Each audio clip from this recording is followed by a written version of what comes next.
Hey, and it's Friday, October 23rd, and this is Litvak Leadership Live with my special guest, the one and only Melanie Spring. Hello, Melanie. Hello. How are you this fine day? I'm enjoying the beautiful day, actually. It's 70 degrees here, which is kind of crazy for Western New York. So I'm enjoying it with all the windows and doors open right now in a tank top, which I'm like, is it really October 23rd? Because global warming much? Yeah. Down here in Louisville, it is, I think, like 75, 76, and sunny. I had to pull the shade down, otherwise I'd have had like half a bright face.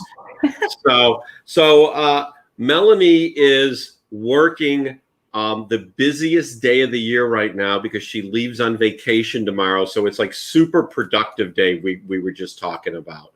Yeah, and I get to finish it with you. You're my last call today, so. Oh, come on. That's a good thing.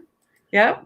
So we got the different people popping in. So Melanie has joined a group that I'm part of. That was how I got to meet her. I'm not sure if I would have met her otherwise, but I am so excited. Because what I haven't told you, Melanie, is, well, I've told you how I'm very natural talking in front of people, and people will ask me to, get up and say a few words if they need to kill time because, I don't breathe. But I was also part of the NCFCA, which is the National Christian Forensics Communication Association, or as we affectionately call it, the Homeschool Speech and Debate League. The second largest speech and debate league in the country. So I've got all kinds of friends in the speech and debate, and my kids were big in it, and my wife was big in it. So talking and how to talk and how to present is something near and dear to my heart. Mm-hmm. But tell us all, how did you get into this? Because people don't, we all kind of fall into things eventually. How did you get into what you do? Well, I'm a veteran brand strategist, according to Entrepreneur Magazine, which I thought was a pretty interesting title. But I think of myself as a recovering brand strategist. I did brand strategy for 20 years. It was my degree in college. It's what I wanted to do. I had a business doing it. And then around the time I wanted to quit 3.5 years ago, I asked my team what to do. And they said, well, what would you do if you couldn't pay us anymore? And I was like, ooh, I'd be a full-time keynote speaker. And they're like, well, you should do that. And I was like, that's not a thing. Like, I can't do that. And then shortly after that, yeah, well, I found out later it's a thing. So I am now officially a full-time keynote speaker. I mean, until COVID, then I became a Zoom speaker. But the thing that I did after that was I asked my videographer, how do I get a demo video? And he said, well, that's kind of a hard thing to get. And I was like, okay, well, what do I do? And he goes, well, you rent a theater, get an audience, write a talk, and set up the lights and sound and give your talk, and I'll videotape it. And I was like, that sounds like a lot of work for one video. He's like, well, why don't you do it? Like, how about you train your friends how to do what you know how to do? I was like, okay. And I accidentally, like you said, fell into this, started training my friends how to be a public speaker because they were like, how do you do this so well? Right. And I realized I was just really good at it. And I think my brand strategy background really helped me help them figure out who they were, what they needed to talk about, how they needed to show up, and how they could say it as themselves, which I don't think of myself as a public speaking trainer. I think of myself more as a human trainer-ish. I don't even know. Like, I don't even know what to call it. It's like a public speaking trainer, but not. So now I do that all the time. So you never did a demo. You never put together. I did it on stage with all those other people. Got it. Okay. So what is the number one mistake, or better question, what is the number one thing people get in their head about when it comes to speaking in public? They think they're afraid of it. Most people think I'm terrified of it. Other people are like, I could talk all day. Who really cares? But every person, whether you're super excited about talking all day or that you're scared of it, every person is worried about what other people are thinking while they're talking. Sure. I mean, even you started this whole thing off with, I'm usually really good at this, but now I have Melanie on here. So now I'm a little bit like, oh yeah. So that's usually what the problem is they're worried more about what other people are thinking about them instead of, I just need to give this and it's not about me, and I can get out of my own head and realize that I'm giving it to them, and I have to just be willing to let it out of my head and give it to them and know that it isn't about me. So I start all of my speaker trainings with, just an FYI, it's not about you. It takes the pressure off. This is not about you. And if you walk on stage with the it's not about me attitude, then you'll rock it and you'll be amazing. But that's typically the best way to get out of the scary feeling, or that like, oh, but what are they thinking about me? And will they like what I have to say? Well, okay. So when you go on stage and you think, okay, it's not about me, it's not about me, then I don't know what my natural inclination is at that point is, ooh, what am I going to give people for them to take away so they have something? Or is that a form of it being, it's about me? That's a form of that too. Yeah. Mm-hmm. Okay. So we've just got to get out of our head. So we absolve ourselves of responsibility, and the audience is going to get it. Or if they don't, it's their own fault. Well, I also think that a lot of people get on stage and they don't practice, or they wing it, or they're like, oh, I know how to talk about this. And they don't really get to the point. And I liken it a lot to having that mother-in-law who tells you about her entire trip to Costco and every single thing she saw at Costco and everything she brought home, but there's no real point to it. It's just like, she just wanted to make sure that she gave you the field report of what's going on at Costco today. Most speakers are that way, where they're just like, let me just throw everything out there and give you a whole bunch of stuff and hope you come up with something. But in reality, if we can think about, what do I want them to feel while I'm speaking? Mm-hmm. How do I want to make sure that they get something out of what I'm talking about? Is there a takeaway? Is there a story? Is there an action? Is there something that they can go home with? And can I be clear about what that is? And I call that my big idea, which before I even map out my talk, I put that in the center of a paper and say, this is my big idea. And then I look at the thread of all my stories and content around the outside and go, does it all go back to the big idea? If it does, then I win. So, I've seen a number of keynotes over the years, just from various associations that I've been a part of. And not that I've given one speech at an association meeting I don't know, it was for sales operations. But it seemed like so many speeches are so formulaic in what they're doing that it's to the point of, you could almost sit there and make a drinking game out of it as to, okay, now they're going to talk about this, and boom, okay, everyone's got to have a sip. I mean, so how do you keep from, you want to be informative, you want to have people take something away, but you don't want to be A to B, B to C, C to D. How do you, shake it up? Well, the reason I started the speaker training I did was because I had figured out a methodology to creating a talk that wasn't based on a methodology. So it's kind of that like in between matrix kind of thing where you're like, is there the spoon or is there no spoon? And you're not really sure. And someone actually gave me a huge compliment the other day. She said, I've seen 4 of your talks over the last couple of years, and I have no idea how you write your talks because none of them sound the same. And I'm like, but they're all exactly the same. And once you figure out my formula and the methodology behind it, you'll be like, oh, now I see it. But it also flows so smoothly that you're like, okay, but yeah, I have to follow this in order to create it, but it's mine. And I get to say it in my words, with my voice, with my movements, with my brand. And it sounds totally different. So it gives you that, we give you the framework, but then you move your own self through it, and it gives it a totally different flavor every time you give a new talk. So do you work with individuals, with companies, with college students, with senior citizens, or everybody in between? all of them. I mean, anyone who speaks, like if you talk for a living, salespeople, I've been helping people with doing sales with rocking their pitch. That was a talk that I do and a workshop I do. I have a talk called Rock Your Talk that's speaking with confidence. But then we have a 90-day challenge for individuals to go, I have a talk inside of me and I want to get it out. How do I do that? Well, here's a 90-day challenge for $100. Like, you can do that. And then I also do a lot of corporate training with CEOs and their C-level teams. And then I also work with their teams, their sales team, their marketing team, their HR team, their administrative team, on how they can rock their agendas better or make their meetings not suck so much. Making sure that their content is being put out there in a way that it needs to, because the stage isn't just a keynote speaker stage. Every part of our lives, we have stages and we have to share our stuff. So how can we share that in a better way from ourselves, not because you have to follow these rules or it won't be a good talk? So who, and not necessarily a name, but a background, because, clients have, you don't want to tell who they are. Who is the most gifted person that you've worked with where, they came in and they really seemed to have it together, but you knew that you could take them to another level? Well, I think all of us have that worry of we meet someone and we're just like, what am I going to be able to give to this person? I mean, even though we all have our specialties and we're like, yes, I'm so good at this thing. We do sometimes meet people, clients and stuff that hire us, and they're like, oh yeah, I don't know if I could help this person because they're so good at what they do. Like, how could I help them?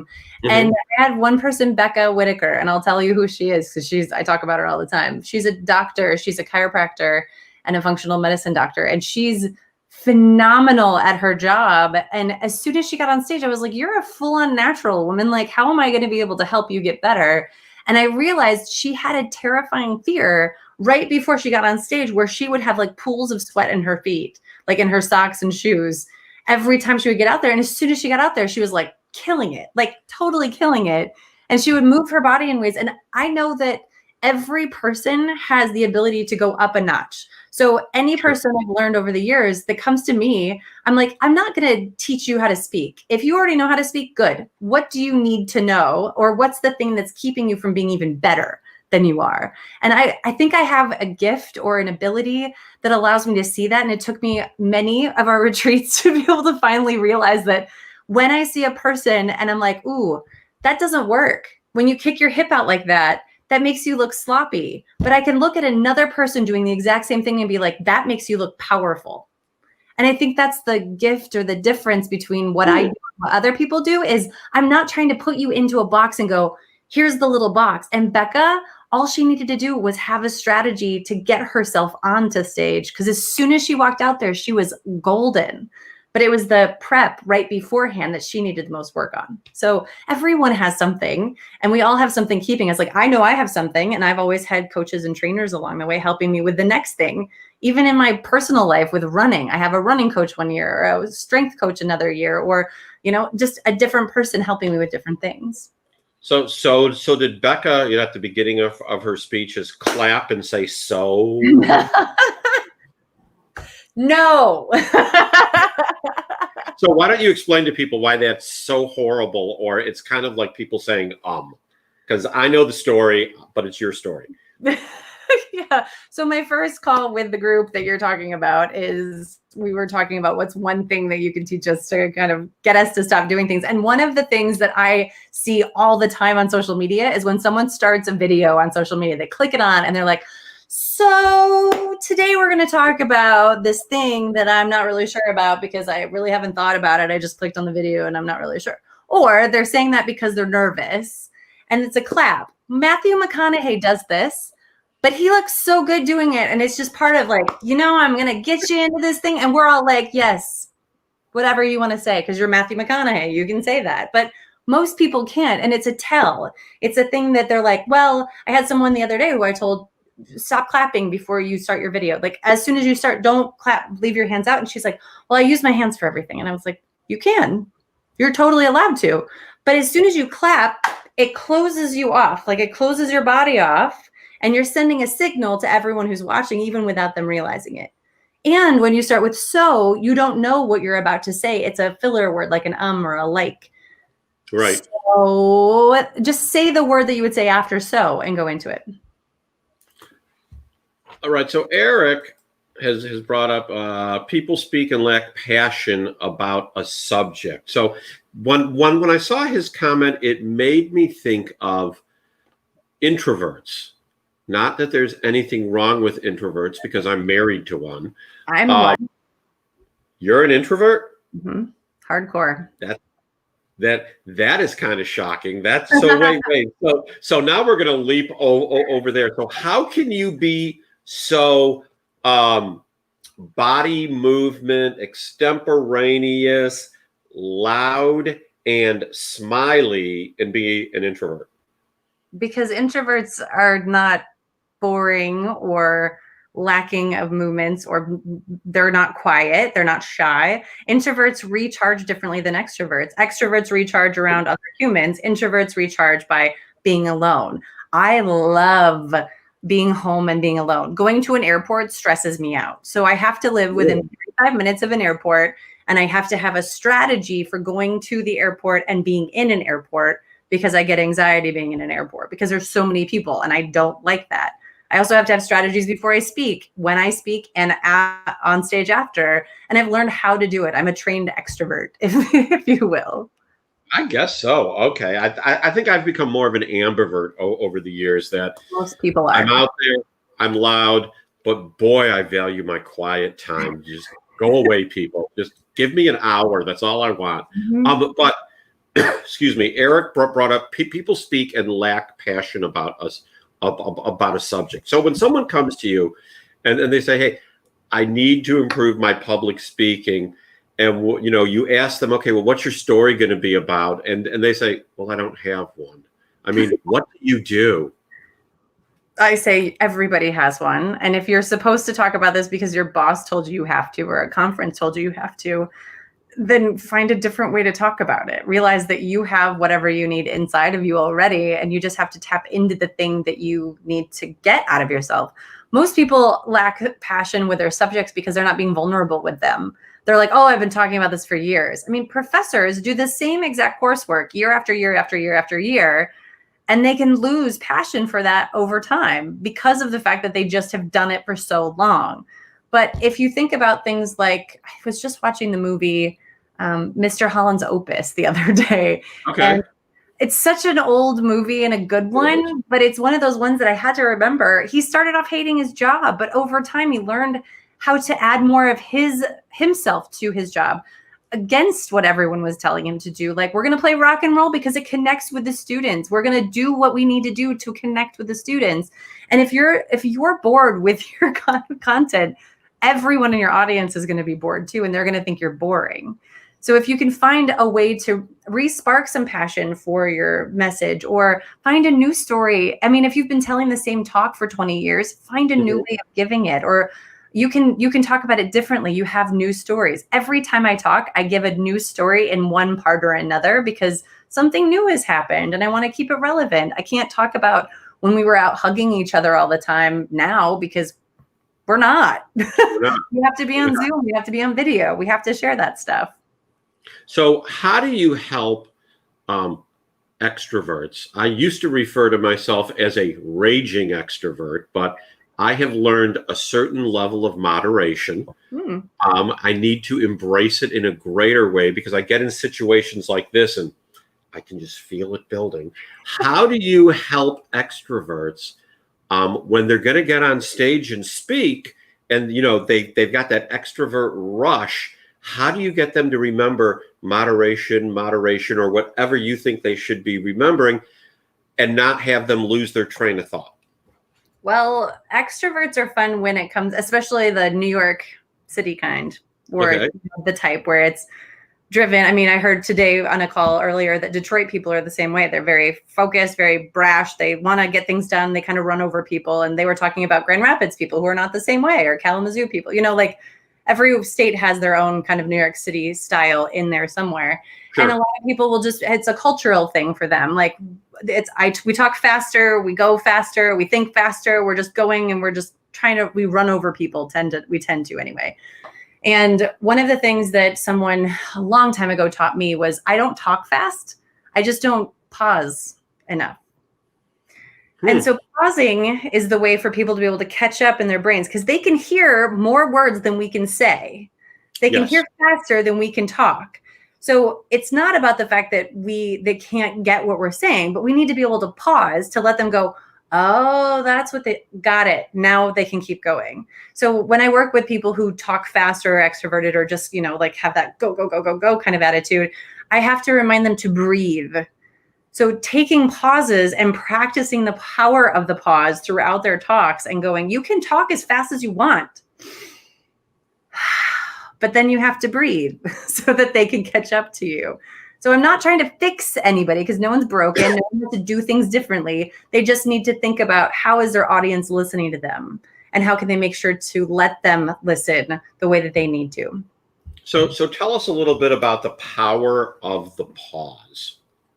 Well, that's when you breathe. And that's when you get on stage. So before you even get on stage, and speeches start way before you get on stage. They start even before you get to the airport if you're going on stage.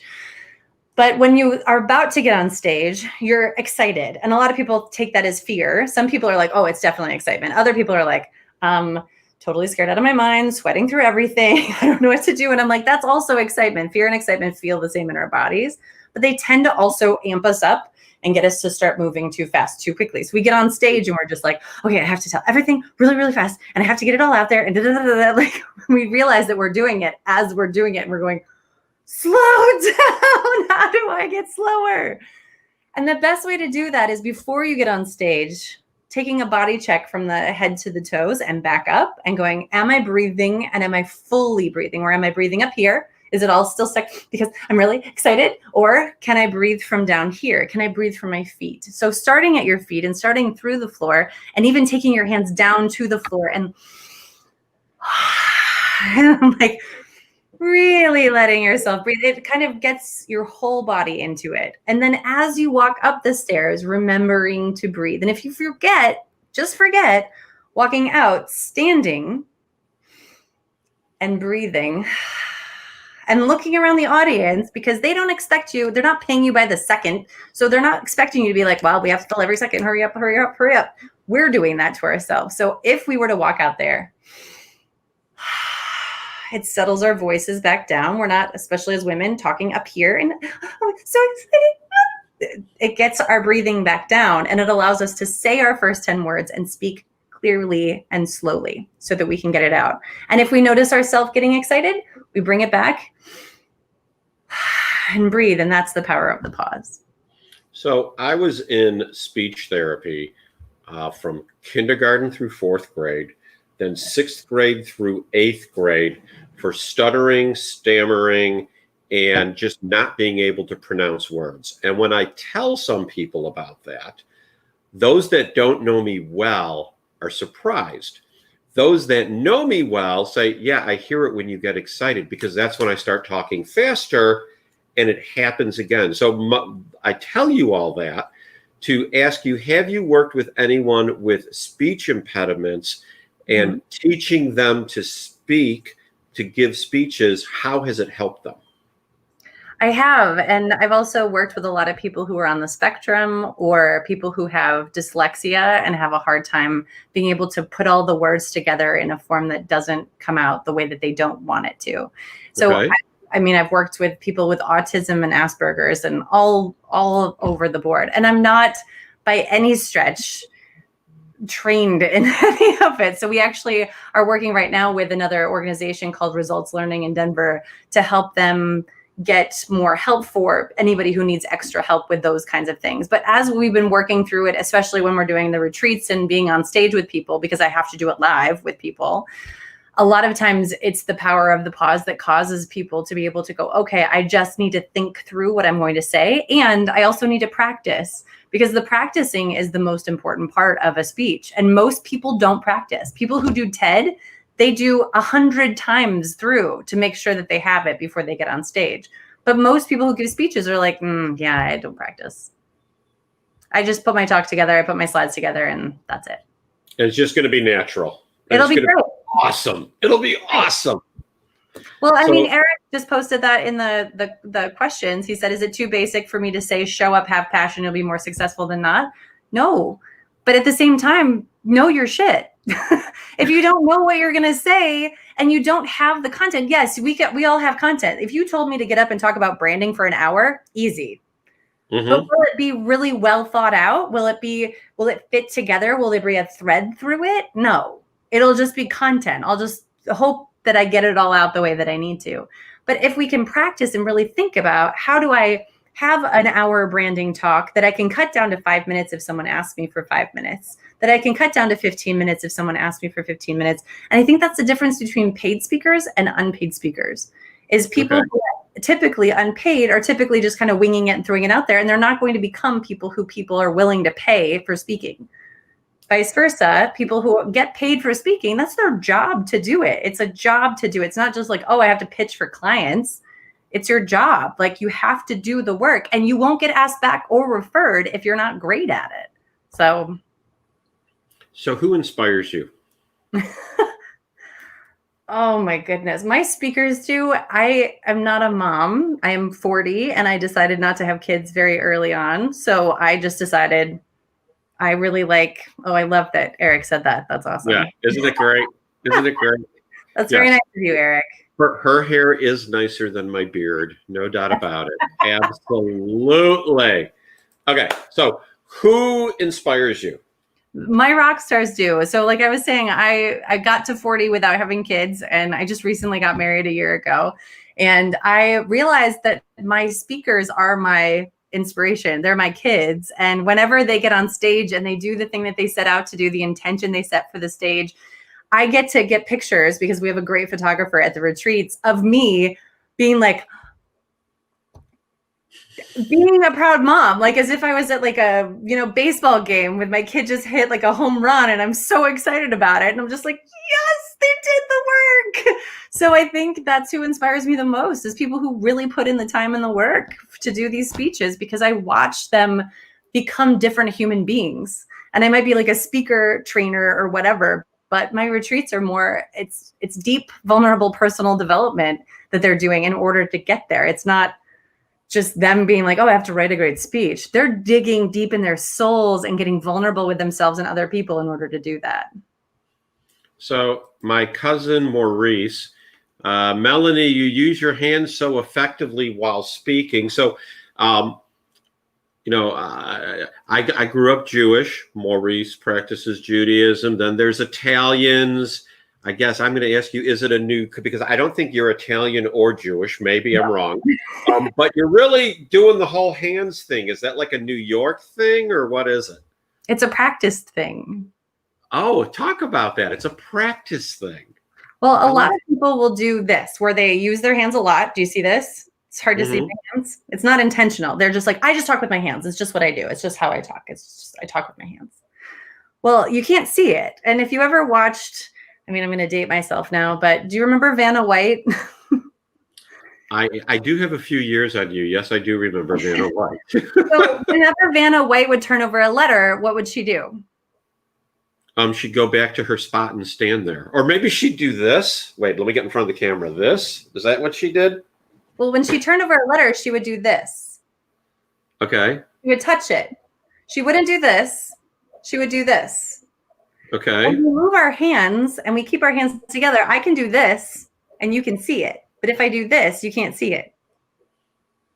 See the difference? Keeping your hands together allows people to be able to see what you're doing, and you can be more intentional with your movement with your hand. You can invite someone. You can invite someone in. If you're pointing at people, people don't like that. They don't like it when you point at them. No, people do not. Let me tell you, when people point at me, I want to break their finger off. Exactly. Yeah. But if you point at me. Well, if you were to be on stage or even on video here and say something like, I really think that you should do this.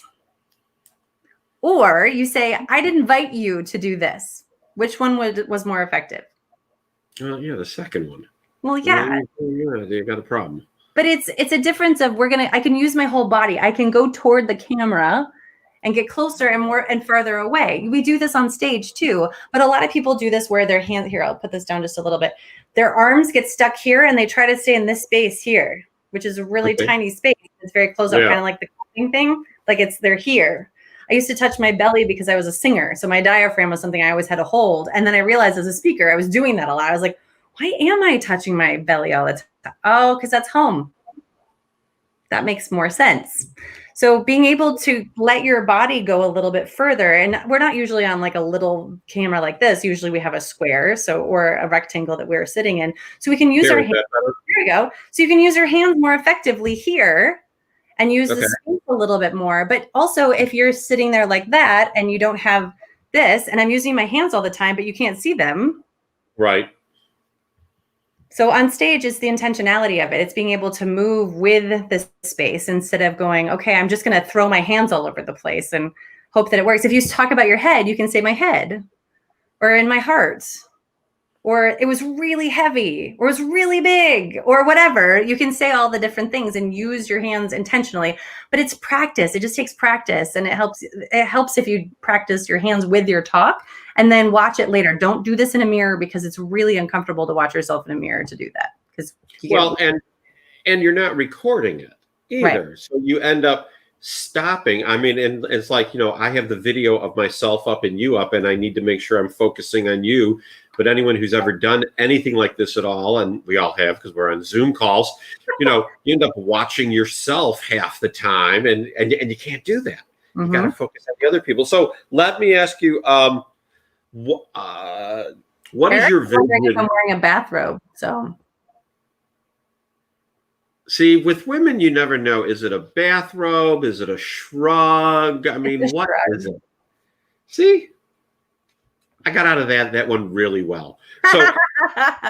So what is your vision for your company? I mean, and for what you're doing? What do you see it becoming over the next 5 years and then 10 years? Well, I mean, where do you want to go? I would say a year ago we had a plan for that. That changed pretty drastically, but my bigger vision is still in place, and it's to have 2 retreat centers 10 years from now, to be able to allow people to come to me instead of me going to places and renting space, but to be able to create a safe space for humans to amplify their voices, whether it's from a corporate perspective or individual. And I think my bigger vision is to not do so much speaking, which I'm really excited about, to be able to have a couple books, and I'm working on my first one right now, and be able to get people to do this thing, which is the amplifying their voice and taking their voices out to the people who need to hear their stories, because I don't want to speak so much. I want to be able to let other people do it for me and know that I've been doing what I need to do in my purpose to do that. So 10 years from now, I'm hoping, my goal is 25 million people have been able to figure out how to amplify their voice over the next 10 years, 8 years now. So. Through you. Through me. 25 million people. That is a big goal. That is also a SMART goal. That is also what? A SMART goal. Now, how's it a SMART goal? Well, it's, what is it? But it's strategic, SMART goal. I can't remember all the letters of it. Oh, okay. It's an acronym. Hold on a second. So specific, measurable, attainable, relevant, and time bound. So yeah, so it's specific. It's 25 million people amplifying their voice through me. Measurable. I mean, yeah, I'm counting them. Attainable for sure. And also crazy. Relevant. Yes, because everyone needs to do this. And time bound. 8 years from now.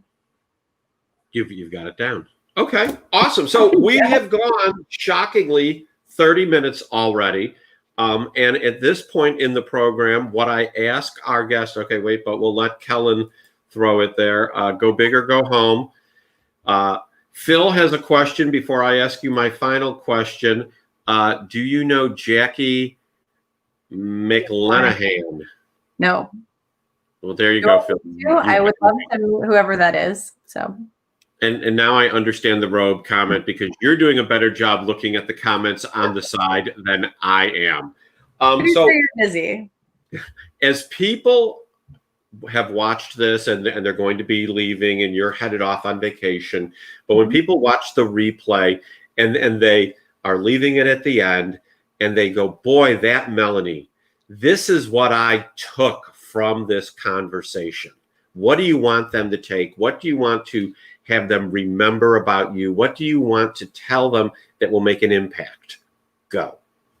That every single person has the energy to give the talk that they need to give, whether it is on a video like this or an interview like this or a sales meeting or a call with your colleagues. You have the energy to do this, and figuring out how you re-energize yourself and motivate yourself is the most important part of being able to show up that way. So a lot of people say that I'm super energetic, and they're like, how do you do this on video? And I'm like, I'm just me, but I'm amplified. So I don't do this on every single meeting that I have. But at the same time, I know what energy I need in order to deliver that. And if I'm not recharging my batteries, I'm not going to be able to do that. So that's what I hope you take away from this. Awesome. when I clapped, you see, and I clapped, but you can clap at the end, not You're at the beginning. I'm clapping. Very good. All right. So Melanie, thank you so much for being my guest today. I've really enjoyed talking to you. I know everyone's enjoyed what you've had to say.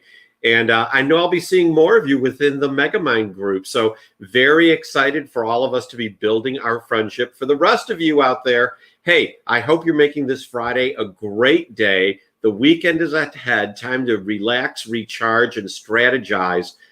Be blessed, and I'll see you all Monday. Thank you. Thank you.